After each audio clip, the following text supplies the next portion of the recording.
What's going on, guys? In this video, I'm going to be showing you how you can make an attack for your character. If you've been following this series, you should have a game that looks like this one where you're able to walk around and look towards the mouse. So the first thing you need to do is if you go to the edit menu, there's an option for project settings. And inside of this, there's something called the input manager. This is really important because this is where you'll set up all of the input for your game. So like if you click your left mouse button, which is what we're going to do for our attack, or if you're moving around or anything like that. So inside of this, there's something called Fire 1. Fire 1 happens when you press left control or mouse button 0, which is your left mouse button. It also happens when you press joystick button 0, which is a X or square on a controller. So if you look at the names of this, right, you see horizontal here. The other day when we made our movement script, we referenced horizontal, right? So this input class is directly connected to the input manager. These are the same thing, right? Like they're connected. So we're getting the horizontal axis from this. So horizontal will happen when you press left or right or A or D. But again, it also happens when because there's another horizontal that's named the same thing here. It also happens when you move the joystick on the x-axis, like left or right. You can change all these settings in here. And if you set this up in the input manager, if you ever make a controls screen for your game, like the settings and controls, right? People like to change their controls around. You could change these things from the settings menu without actually having to change your code. So this is super important because you don't want to have to do this multiple times. And then like if you have multiple keys to do the same thing, you don't want to have like an if statement or like some type of switch inside the code. Like, oh, if you press this or this or this or this, that's going to suck, right? Okay, so now that we know what the input manager is, we need to make a script for attacking. So if you right click in the scripts player folder, we can click create C# script and we'll just call this player attack. Now, I already made this video and my power went out, so if there's some variables that are already declared, don't be surprised because I had to redo this. So after you've created the player attack script, we just want to drag it into the player himself, right? And then if you double click on it, it should open up into the Visual Studio window. And then we just want to erase everything that's here, except for the update. And we're going to type in if input.get button, and we're going to type in Fire 1 here. So Fire 1 is the name of the input from the input manager. So when this happens, like when you do any of the inputs that are in the input manager under Fire 1, this will happen, right? So this is really, really good. So now we need to do the animation. So when we press this, we want an animation to happen, right? So we need to get the animator. Now in the player movement, we're using the animator here. And in the player attack, we need the animator as well. So in the last video, we made this static class where we're saving our variables because we're going to use this variable, which is the animator, in multiple scripts. Oh, I've already declared the animator in a state. Let me just erase them. I think yours will look like this. Like I said, my power went out while I was doing this. But anyway, yeah, so in the player class, we're going to be declaring the animator because we use it in player attack and player movement. And we're also going to use it in a bunch of other scripts to make our player animated, right? There's probably going to be at least 10 that use the animator. And we don't want to be dragging it into all of the scripts separately, right? So here we have an animator A, right? We're just going to get rid of that altogether. And now you see that A is underlined because we were using that to play the animations. So what we want to do is inside of the player class, we're just going to do public static animator. And then we'll just call this animator, or let me just do lowercase. So then in our initialize player script, we have to get this. So let me just erase what I already had, because like I said, I already did this. So if we type in public animator A here, or we'll just call it player animator because this could get full of a lot of variables because we're going to be moving all of our variables from animator to the player from this script. So this will get really full. So we could type in player.animator is equal to player animator, just like this. So what we can do now is inside of our game, if we go down here, you can see that in the initialize player, there's a player animator slot that has appeared. Now yours will be empty. Mine's already filled because I'm redoing this. So if you drag animator into this slot, then now our animator is saved in the player class. So when we want to use the animator, like in player movement here, instead of dragging it into the script, we could just type in player.animator and we can use this anywhere in our entire project without having to redeclare it. This is really good. So in player attack, what we can do is we can do player animator.play, and then we need an attack animation. Okay, so we need to actually put an attack animation into the animator. So if you open the animator, which I already have it open, but if you don't have it open, it should be in player. There's like player controller right here. This is the animator controller. Now I already made the attack. I'm just going to delete it. So this is what you should have right now. So if you right click somewhere, you can create a state, and we will call this attack 1. And what we're going to do is, if you go into the drop down for your character at the bottom here, remember, if you see it like this, you can just drag this draggy bar so that you see it like this. There should be a drop down arrow beside it, and then you should see like a list of like things inside of it. We're just going to drag attack 1.002 onto this motion slot, right? And then we're going to save this. And then inside of this, we just need to name this attack 1 instead of just attack, because this has to match the name because we're playing this animation, right? So if you've done this correctly, when you run the game, you should be able to attack. Sorry, I'm drinking my coffee here. So you can see that when we attack, it immediately goes back into the idle animation. And that's because when you call play, it does the animation you're telling it to play immediately. There's no like questions or like, is this done playing or anything like that? It just plays it right away.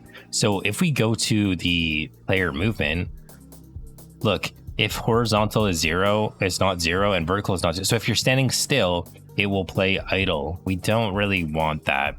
What we need to do is we need to set up a state machine, okay? So we need to know what state our player is in before we play this animation. Otherwise, if this calls play on idle, it will just overwrite the attack animation and he'll just start doing idle right away. So if you go to the player script, we're going to create another variable called public static string state, and we're going to set it to idle as the default, okay? So when we're moving, we don't, like when we're idling, we're able to start walking. But if we're attacking, we can't start walking. So I think I added these extra brackets here. We're going to be adding those again. So we put brackets around this. And then we just wanted to use 2 ampersand signs, which means and. So like if this is true, like if either of these are true and the player state is equal to idle,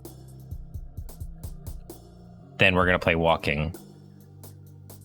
And then we're going to get rid of this idle script. If either of these are 0 and we're not idling, and we are idling, then we'll start walking. Otherwise, we won't do anything. So then what we can do is inside of the player attack is when we start attacking, we can set the player state equal to attacking. Now this is going to have another problem. Let's run it and I'll show you. But this is going to have another problem because he'll be put into the state of attacking, but he has no way of getting out of that state. So now he's just permanently doing this attack, and it will never go back to the other animation because we set the state to attacking, but we don't have any way of putting it back, right? So what we need to do is we're inside of the player folder. We're going to create another folder called animations. And then what we're going to do is in the dropdown for Stick Wizard tutorial, we're going to drag in attack 1 through 4.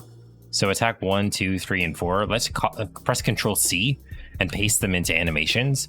And what we're going to do is if you double click on it, actually rename this so it doesn't have .002 at the end. We don't want that. If you double click on this, it opens the animation and you can see all of the keyframes of him attacking, right? At the very end of this, so like right here where this line starts to go faded, if you click on this, you can click this button on the left, which adds an event. So an event is where you can call a method in a script at a certain part of the animation. So in this case, we're doing it when the animation finishes. So we're going to call a method called finish attacking. And we're going to attach this to the player attack script. So then in our attacking script, we need to make a method called this, right? So whatever you name this method at the top here, we need to do the same thing. It has to be public or else it won't be able to access it. So type in public void finish attacking. Okay, so what will happen is when this event is triggered, this method inside of this class will happen, right? So at the very end of this, we want to set our player state back to idle.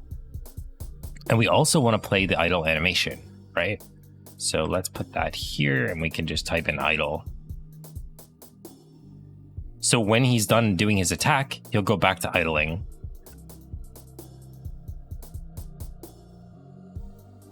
Okay, so the reason this didn't work, if you go into the, wait. Oh yeah, if you go into the animator, this is still attack 1.002. So we need to drag the attack where we added the event into this motion slot. That's why I didn't go back when it was done, because the initial animation doesn't have the event attached to it. Okay, so you can see now, like when he's done attacking, he'll go back to the thing, right? And you can walk as well. So like you can't really see it because the ground is unlit. So there's no like, I mean, sorry, it is lit, but it's just like, it's all the same color. So you can't really see him walking around. But if we go towards the edge of it, you can see it.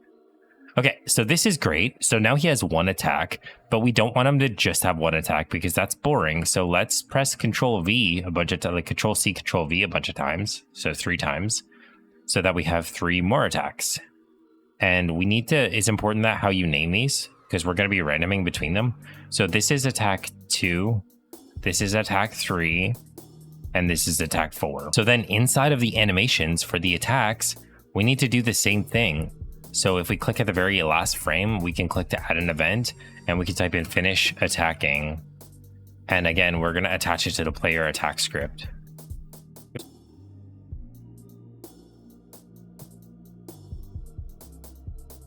Okay, and then when you're done doing that, you just need to drag them into the slots, right? So click on each of the attacks and drag them into the slots.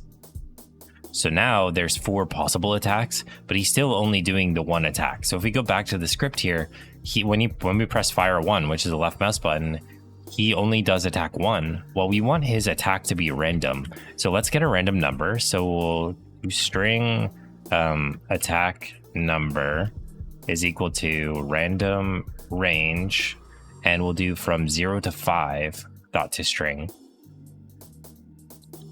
So it should actually be 1 to 5. So the first number is inclusive, so this includes 1, but the maximum number is actually 1 less than this number. So this will actually only random between 1 and 4. I don't know why they have it set up like this. But yeah, this is just a random number between 1 and 4, not 5. The max number it excludes the 5. So it would just be to 4. So then we want to put this at the end here. So we're playing a random animation. So we'll just do plus attack number. And because we made this a string, we can concatenate the 2 together like this. And it will just be a random number. So then a number between 1 and 4 will play. And it will play the random attack.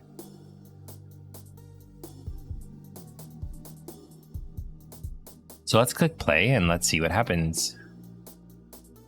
Okay, so we need this to finish attacking before it actually starts attacking again. So we just need to add that to the if statement at the beginning. So if the input is fire 1 and the player state is idle, we only want to be able to do this when we're idling, right? And idle encapsulates walking as well. We're not doing a state for walking. We have an idle state where he's available to do things, and then we have states where he's doing something else. And maybe some of the states will be combined. Like maybe while you're throwing a grenade, you could like use a card or something like that. Who knows? But for right now, if the only way he's able to do this is if he's idling.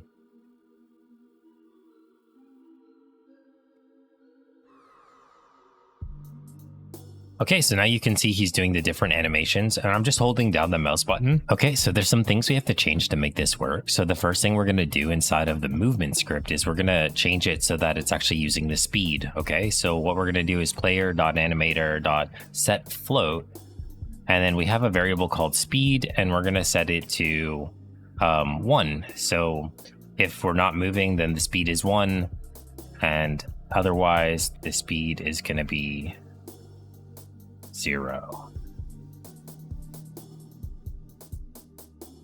Now, I can't remember if I made this inside of the movement script. I think I did. So you should have this variable already, but if you don't, inside of your animator, you can click this plus button and make a float and just name it speed. Okay, I'm just going to delete this one I just created, but you should have a speed variable here.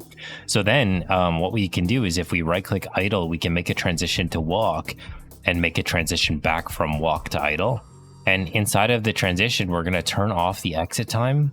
And then inside of the conditions at the bottom, if the speed is greater than 0.1, then it's going to be doing walking. And then the same thing on the way back. So turn off exit time. And then if the speed is less than 0.1, then it's going to be idling, right? So because we're changing it all the way to 1, it will always be above 0.1 and less than 0.1. So then what we want to do after that is in the attack, we want to transition these back. So what we can do is if we right click the attack, we can make a transition back to idle for all of them. And we want to leave the exit time on, but we want to go into the settings and the exit time should be 1. So that's 100% of the animation. And then we want to change the transition duration to 0. So just do this for all of them.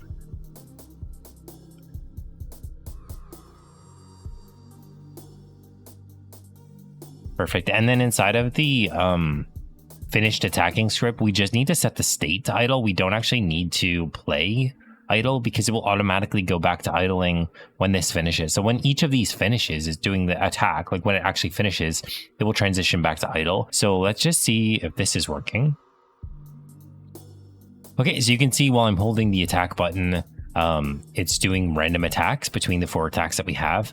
And if I let go of the attack button, I go back to walking. So that's really great. So this is the first part of the attack, and we do want to make sure that we have multiple attacks available because it obviously looks way better if there's multiple available attacks, right? All right, so now I'm going to actually show you how to make the attack. So really quickly before I do this, I did make an object pooling video where I showed how to make attacks, and that video is better performance than what I'm about to show you. This is the easy way of doing it, but there's a more complicated way that is available. So if you want, you could follow that video, and this is going to be more for like beginners rather than people that know what they're doing. So that video is way harder than what I'm going to show you. Okay, so what we want to do is we want to import the attacks. So I've included these attacks in the video for free, so you should be able to download them. There's a default attack unity package, and then there's a default attack explosion. If you double click on the package, it should automatically import these things for you.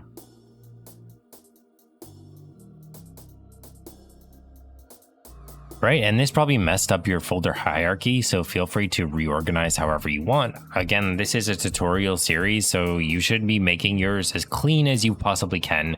Mine is not going to be as clean as I possibly can because I am using a different project for my game. So if you go into the attacks after you've imported this, you should just be able to drag this into the scene. And let's just double click on it. Okay, so my other game is the scale is much larger. Okay, so you can see that this is 7 by 7 by 7. Let's just change it to 1. That's a more appropriate size, and then we'll just drag this down to like where the player is, and obviously not below him. So this is going to be our attack. Okay, so we need a wall that we can actually hit with the attack. So to do that, what we can do is on the left here, if we right click, we can create a 3D object. It's just going to be a cube. Okay, this is going to be our wall for right now. So we're going to do 50 on the X and 50 on the Y, and then 1 on the Z is fine still. It doesn't really matter. We're just using this as like a target for our attack. So also it looks like it's intersecting the ground. It doesn't matter. We're just going to be using this as a target. If you've added a cube, it should automatically have a box collider. Just make sure that it's around the object and it looks like it's in the right thing. You can press these little 3 dots to see where the hitbox is. So just make sure that it's actually around the cube. But yeah, so this is going to be the wall that we're going to be able to hit with our attack. And yeah, we'll just call this wall. Okay, and then this is our default attack prefab. So let's also drag in the attack explosion so you can see what that looks like. Oh, there it is. Okay, so this looks like it's really large again, but it's okay. It doesn't really matter. You can resize it if you want to. So that's massive for an attack explosion. It's probably way too big, but this is just a demo game anyway, so it doesn't. So let's just do like 0.3 or something. So the attack was 7 times too large, so you could make this a 1/7 of 1 to make it perfect, like to exactly match my other game. I spent a lot of time making this and making it look cool. These things, like there's a shader on this, the default attack prefab. It's pretty complicated, so I don't know if you'll understand it. Let me just open it. So we have a normal vector going to normalize, and we're multiplying it with an outline thickness into an add. So this is an outline for the object. You can use this on any object. Okay, so this will outline the object, and then you can change the thickness and the outline color. So in our case, we're outlining this attack oops, this is the game view. We're outlining this attack with a black outline. This really adds a lot to the way that it looks. So, and then I have this default attack material. You're welcome to, this is just, it's got an emission to make it a little bit glowy. You're welcome to copy this and use it in your game, or you can use whatever you want. It doesn't matter, right? So let's delete these from the scene because we already have these. So when we swing our thing, when we swing our staff, we want to spawn this attack. And then when the attack hits the wall, we want it to blow up. Okay, so let's save the project and we just need to make that happen. So in the attacks, the animations for the attack, so in the attacks, we want to add another event that's going to spawn the particle. So if we double click on attack 1, we'll start here. So if you're looking at this animation, it's pretty clear that the attack happens like right here. So this is him swinging his thing, and then he holds it still for a little bit, and then he moves it back over here. So this is where we're going to put the attack event. So we're just going to call this attack. And it's also going to be in the player attack script. Okay, so you can see that we've created an event. It's about 1.5 seconds into the animation. He'll do this attack script. Okay, so and then inside of the player attack, we need to make a method for that. So public void attack. So inside of the attack method, we need to instantiate that prefab, which is the player attack, right? So we want the player attack to be saved in the static class again. So we already made a slot for this. Let's make another slot for the explosion. And then in the initialized player, we need to drag these two things in. So we could do public game object, player attack, public game object, player attack, explosion. And then inside of the start method, we can do player.attack gets player attack, and player.attack explosion gets player attack explosion. So then in the player himself, we need to drag these prefabs into those slots. So if we go into the attacks, we can drag the default attack prefab into the attack slot, and the attack explosion prefab can get dragged into the player attack explosion prefab slot. So let's save this, and let me just go to the attack and make sure I don't have my script attached to it from the other game. Prefab has, okay, so it's missing the script. So let's double click on it. We're just going to delete. There's a spell script that's attached to this, and we don't have the spell script. So right here, there's this script that's attached. We're going to delete that component, and then we're going to add another script to that when we get to that, okay? So what we want to do here is if we go to player attack, we want to instantiate the attack prefab in front of the player. So in order to do this, we need the player's position. So we can use transform.position for that. So let's do instantiate, and we're going to do player.attack, and then the position of it is going to be transform.forward. So player, no. Transform.position plus transform.forward. And then we can times it by like 5 or something, so it appears in front of the character. And then the rotation of the attack doesn't matter. So we're just going to type in quaternion.identity. If it was an attack that was in a certain direction, like there's a Holy Cross attack that you saw at the very beginning of this series in the preview of my video, there's like a Holy Cross attack, right? So if the attack has to go in a certain direction, you would have to set this to the prefabs rotation. So you would do like player dot attack dot transform dot rotation. So that would get the rotation of the prefab. We're just going to actually set it up like that. But for this attack, it's the same on all sides, so it doesn't matter what the rotation is. So when you instantiate an object, this is the object, this is the position that the object is going to spawn in, and then this is the rotation. So we want to add this as a game object so that we can move it afterwards, right? So this prefab already has a rigid body attached to it. So we want this to go forward. So we want to set the velocity of the object to the direction that it's going in, right? So if we type in she.get component rigid body, oh, it already, maybe it heard me say velocity. We're going to set this to this. All right, so let's see if this works. Now, you don't want to add force to the rigid body because we want all of our attacks to come out at the same exact speed. So when you set the velocity, it will always be the exact same. It's setting the actual speed of the object, but if you add force, it's based on like if your character's moving around and stuff like that, it can impact like how it goes out. Setting the velocity is the best way to do this. So let's see if this works. Hang on.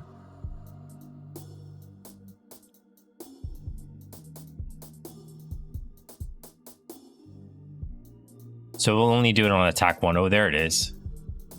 Okay, so let's pause the game for a second. Holy cow, that's massive. So when we changed the default attack prefab, we didn't save it. So if you go into attacks, we just need to lower this size to like nothing. And then we're just going to set all of the positions to 0. So click on the default attack prefab and set all these settings. And it's the same with the attack explosion. It's not going to be changed because we changed it in the scene, but we didn't actually change it in the prefab. So we're going to set this to 0.3, and then we're just going to set all the positions to 0 on this. And then let's try this again.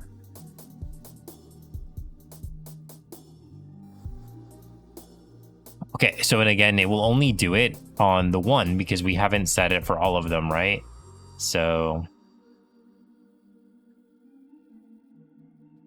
Right, so if we go into the animations again, so player animations, we need to do this on all of them, right? So in each of them, if we move it to like the keyframe to the part where it comes out, which is going to be the last frame here before it, like there's a gap, we can add an event here and we'll just call this attack and we'll put it attached to player attack.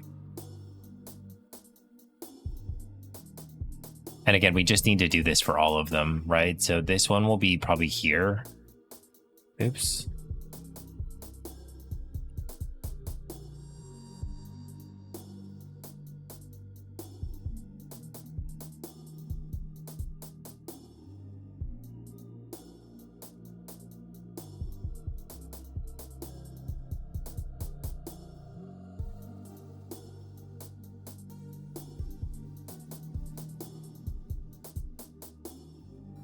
Okay, so now all of them should work, like they should all come out. And so this looks like it's coming out wrong. Let's just see what happens, but I think it's not coming out in the right direction. So let's just see. Oh no, it is. So like based on where you're looking, that's where it will come out. Perfect. So this needs to obviously be faster. It's coming out too slow. It's coming out in a good spot though. Like, okay, what's going on here?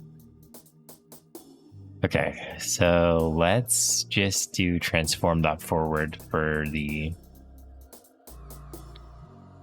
So, and we'll multiply this by like 50. So it comes out really... No, that's going to be too fast. Maybe we'll just do 30.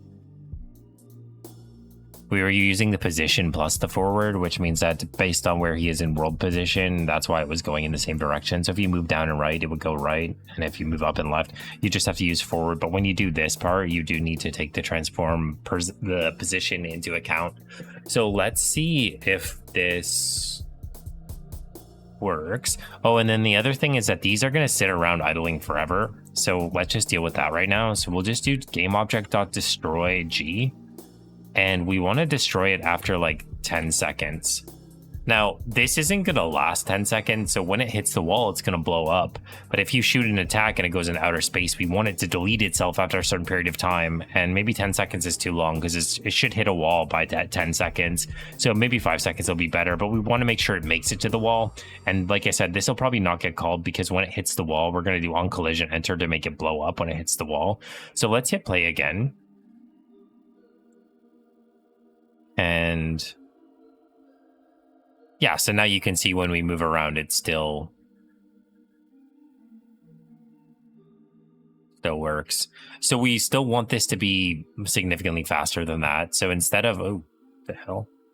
Instead of 50, let's do 70. So it goes like way, way faster. And then we want this to blow up when it hits the wall. So we need another script for that, okay? So if we go into the attack prefab, we can add a script to this. So on the right here, there's a bunch of crap here. So let's just click on everything to shrink it down.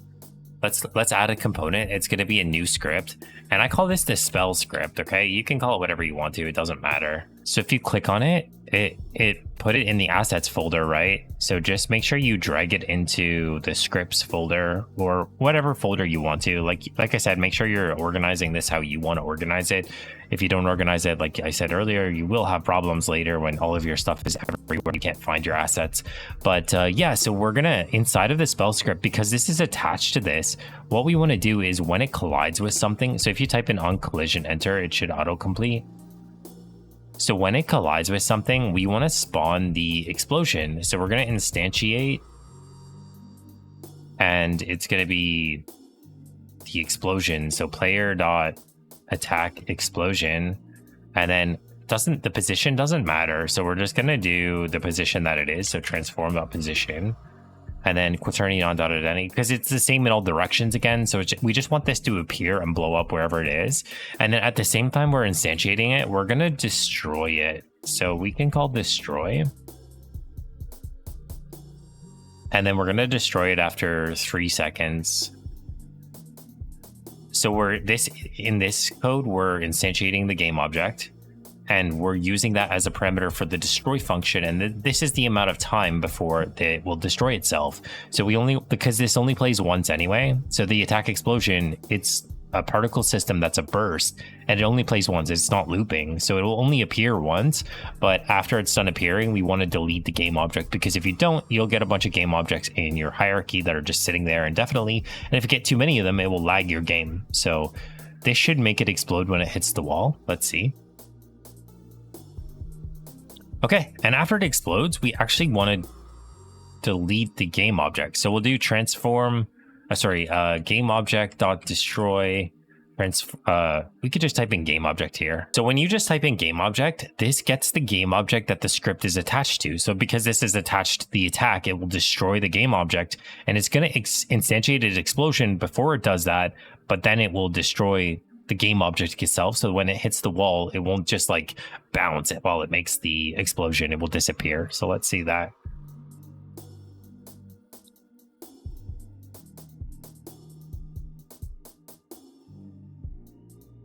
Okay, so you can see that we're shooting this prefab and it's hitting the wall. We've got this ugly shadow. I'll deal with that in the next one of the next videos. That's not part of this video. This video is already going to be pretty long. So you can see that when it hits the wall, it blows up and it makes this cool effect. Some of them are going into the wall, but that doesn't really matter, I guess, as long as they get blown up. So this is pretty much how we make the attack for the character. Let me just see. I just want to take this wall and move it over here. So it's on this side of the character. So it's not affected, like this shadow, this ugly shadow is messing it up. So let's press play again.